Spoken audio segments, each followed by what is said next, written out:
ಪಡಿತರ ಅಕ್ಕಿ ಪಡೆಯಲು ಸರ್ವರ್ ಸಮಸ್ಯೆ.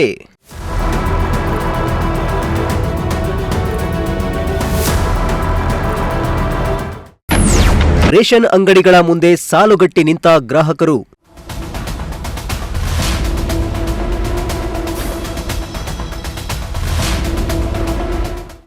ರಾಜ್ಯದ ಹಲವು ಜಿಲ್ಲೆಗಳಲ್ಲಿ ಪಡಿತರ ಕೇಂದ್ರಗಳಲ್ಲಿ ಸರ್ವರ್ ಸಮಸ್ಯೆ ತಲೆದೂರಿದ್ದು ಗ್ರಾಹಕರು ರೇಷನ್ ಪಡೆಯಲು ಪರದಾಡ್ತಾ ಇದ್ದಾರೆ. ಇತ್ತ ತಿಪಟೂರಿನಲ್ಲಿ ಕಳೆದ ಹಲವು ದಿನಗಳಿಂದ ಸರ್ವರ್ ಸಮಸ್ಯೆ ತೀವ್ರವಾಗಿರುವ ಹಿನ್ನೆಲೆ ಸಾರ್ವಜನಿಕರು ತಮ್ಮ ಕೆಲಸ ಕಾರ್ಯಗಳನ್ನು ಬಿಟ್ಟು ದಿನಗಟ್ಟಲೆ ಕ್ಯೂನಲ್ಲಿ ನಿಂತರೂ ರೇಷನ್ ಪಡೆಯಲು ಆಗದೆ ಮನೆಗೆ ಹಿಂತಿರುಗುವಂತಹ ಪರಿಸ್ಥಿತಿ ನಿರ್ಮಾಣವಾಗಿದೆ.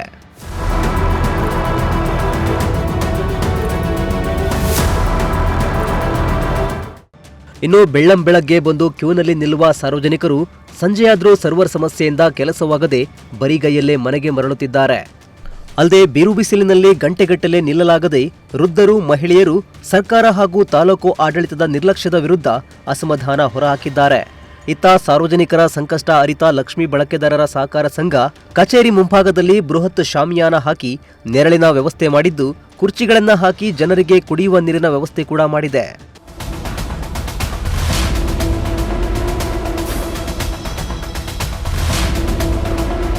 ಇನ್ನು ಮಹಿಳೆಯರು ಮಾತನಾಡಿ, ಬೆಳಗ್ಗೆ 7 ಗಂಟೆಯಿಂದ ಬಂದು ನಿಂತಿದ್ದೀವಿ ಸ್ವಾಮಿ. ಒಬ್ಬೊಬ್ಬರಿಗೆ ಸುಮಾರು 1 ಗಂಟೆ ಆಗ್ತಿದೆ. ಗಂಟೆಗಟ್ಟಲೆ ಕೆಲಸ ಕಾರ್ಯಗಳನ್ನು ಬಿಟ್ಟು ಇಲ್ಲೇ ಇರೋಕೆ ಆಗುತ್ತಾ?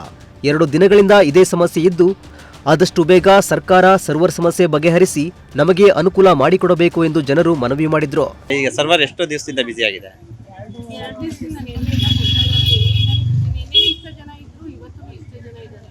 ಎಷ್ಟು ನಿಮಿಷಕ್ಕೆ ಒಬ್ಬರು ಆಗ್ತಾ ಇರ್ಬೋದು? ಒಬ್ಬೊಬ್ಬರಿಗೆ ಅರ್ಧ ಗಂಟೆ.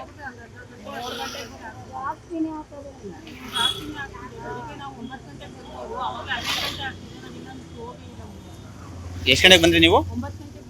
ಬೆಳಗ್ಗೆ 9 ಗಂಟೆಗೆ ಬಂದಿದ್ದೀರಾ?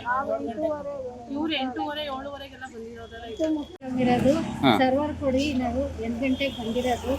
ಈಗ 12 ಗಂಟೆ ಆಗೈತೆ, ಊಟ ತಿಂಡಿ ಇಲ್ದಲೇ ಕೂತಿದ್ದೀವಿ. ಸರ್ವರ್ ಒಂದು ಸ್ವಲ್ಪ ಕೊಡಿ. ಒಟ್ನಲ್ಲಿ ಸರ್ಕಾರದ ತಾಂತ್ರಿಕ ದೋಷದಿಂದ ತಿಪಟೂರು ಜನತೆ ಸಂಕಷ್ಟ ಅನುಭವಿಸುತ್ತಿದ್ದರೂ ಸಹಕಾರ ಸಂಘದ ಈ ಮಾನವೀಯ ಸೇವೆ ಸಾರ್ವಜನಿಕ ವಲಯದಲ್ಲಿ ಭಾರೀ ಪ್ರಶಂಸೆಗೆ ಪಾತ್ರವಾಗಿದೆ.